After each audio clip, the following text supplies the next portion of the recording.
Salut à tous, bienvenue sur Trading Tips. Aujourd'hui, je vais te montrer une stratégie simple que j'utilise pour les challenges PropFirm.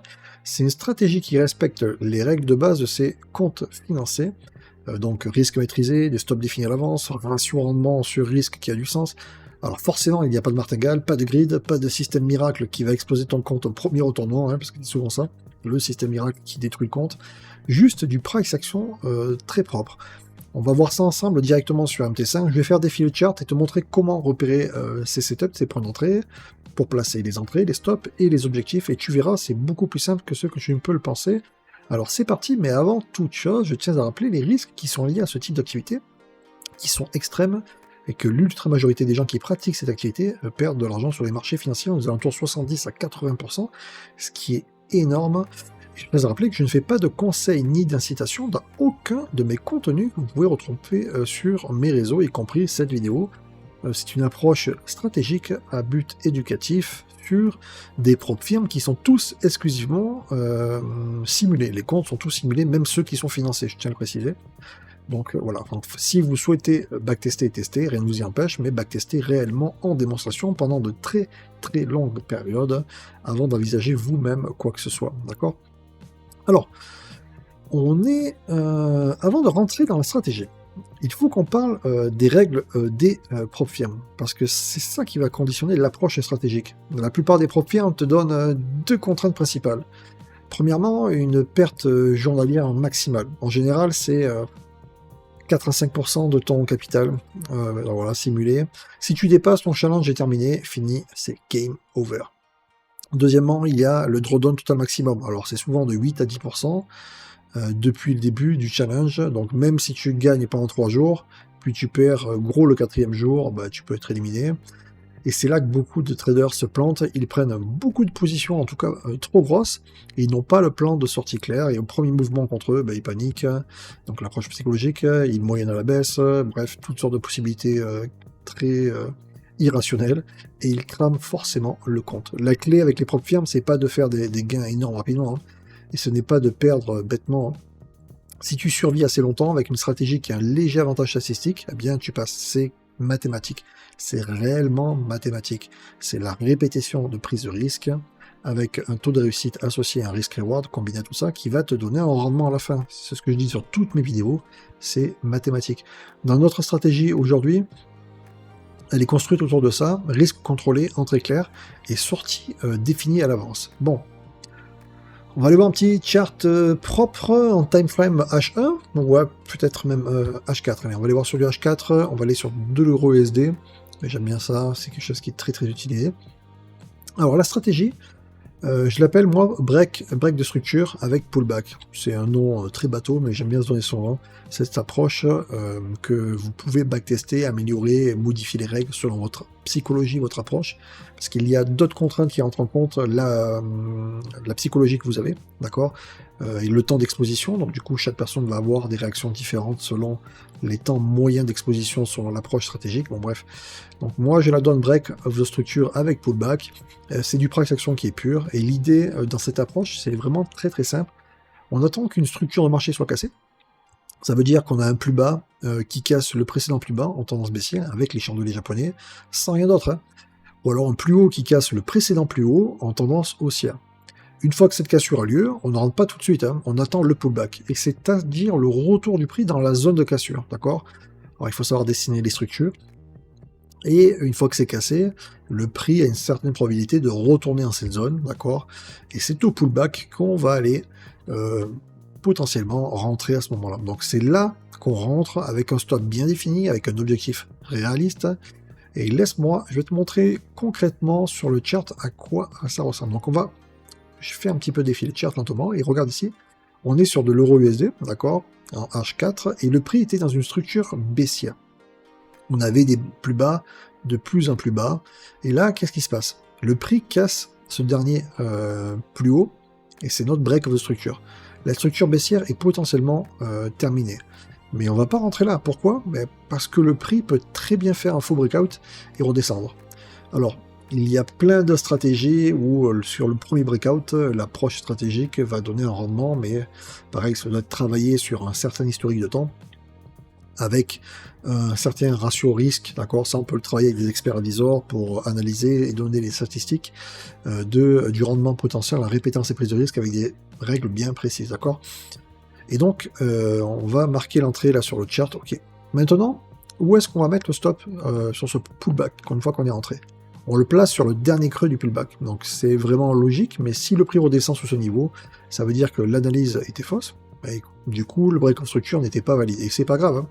On prend notre perte, il est impossible d'avoir 100% de réussite, le tout est d'avoir la probabilité avec soi et son risk-reward combiné qui va donner un rendement en répétant ses prises de position, d'accord, qui va donner une moyenne, d'accord, je le répète et répète, j'espère que vous avez compris, et c'est qui est complètement, on prend notre perte qui est vraiment définie à l'avance et on passe au trade suivant, c'est comme ça, et on va marquer le stop sur le chart. Ici par exemple, mon stop serait là. Ça me donne à peu près quelques dizaines de pips et de risque sur ce trade. Pour l'objectif, j'utilise un ratio de 2 pour 1 minimum. Alors, c'est là où, sur cette approche, le risk-reward de 2 pour 1, il n'est pas dégueu, c'est quelque chose de très intéressant, mais selon l'actif où vous allez, selon la temporalité où vous allez, eh bien, ce sera plus du 1,5 sur 1 ou du 1 pour 1, et le taux de réussite pour un rendement en répétant les risques sera peut-être plus important à avoir ou plus bas pour avoir un rendement. Donc tout dépend de l'approche psychologique que vous avez, c'est là où il y a un travail à faire sur l'actif, la temporalité et tout ce qui va avec. Donc si je risque plusieurs dizaines de pips, ben, je vise le double en termes de gains, et je marque là, je vais marquer le take profit voilà, approximativement pour que vous puissiez comprendre. On peut aussi viser le prochain niveau de structure et résistance importante, d'accord, auparavant, un plus haut précédent, quelque chose qui a du sens sur le chart, que tout le monde va voir, tous les institutionnels, les traders vont voir, et qui vont avoir le prix en pré-section, va avoir une réaction à cette zone-là, d'accord. En gros, une approche très sécurisée. Avec cette approche, même si tu n'as raison que 40%, avec du 1 pour 2, d'accord, 40% de réussite, avec du 1 pour 2 en take profit, eh bien tu restes rentable sur le long terme, il faut savoir. Hein. Donc, si tu fais 40% de réussite avec un risque de 1 pour aller chercher 2 en distance, 40% de réussite, donc c'est-à-dire que tu as beaucoup de déchets, mais malgré ça, sur 100 prises de risque, 100%, 100 répétitions de prise de risque, eh bien tu vas être rentable. Après, à savoir si le rendement te correspond à ce que tu cherches ou pas, c'est encore autre chose, d'accord? Mais il faut bien concevoir tout ça, parce que tes gains sont plus gros que tes pertes, et ça c'est exactement ce qu'il faut pour passer un challenge propre firme, d'accord? Alors regardons notre exemple pour bien ancrer le concept que vous puissiez comprendre. Alors on fait défiler le chart. Ici, on était en tendance haussière. Plus haut, de plus en plus haut, plus bas, de plus en plus haut, plus bas, de plus en plus haut, classique. Et là, boum, le prix casse ce plus bas. Break of structure, la tendance haussière est potentiellement terminée. On attend le pullback et il arrive là. Le prix remonte tester la zone de cassure, mais il ne passe pas au-dessus. C'est notre signal de vente. Marquer l'entrée, le stop, le TP.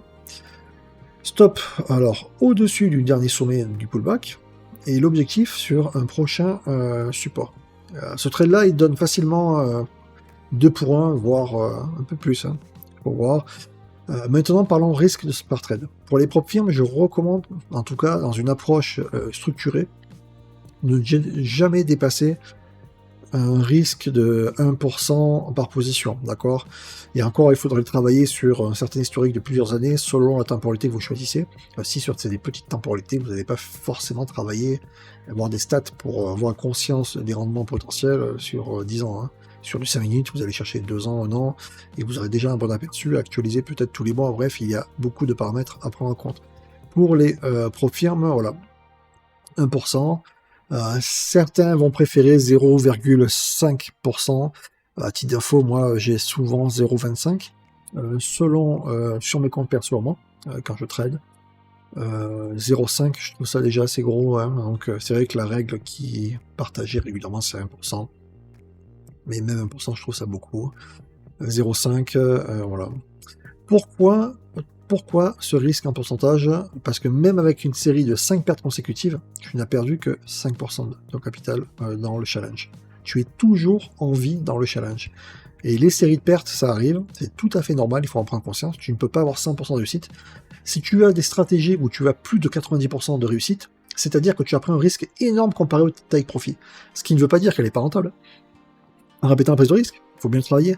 Mais il y a une autre approche dans tout ça, qui peut être néfaste si tu n'es pas entraîné par rapport à tout ça, c'est que le jour où tu vas avoir ton trade perdant, parce qu'il y en aura forcément à un moment donné, eh bien ça va entamer plusieurs jours de prise de risque et ton moral, ta psychologie peut être affectée.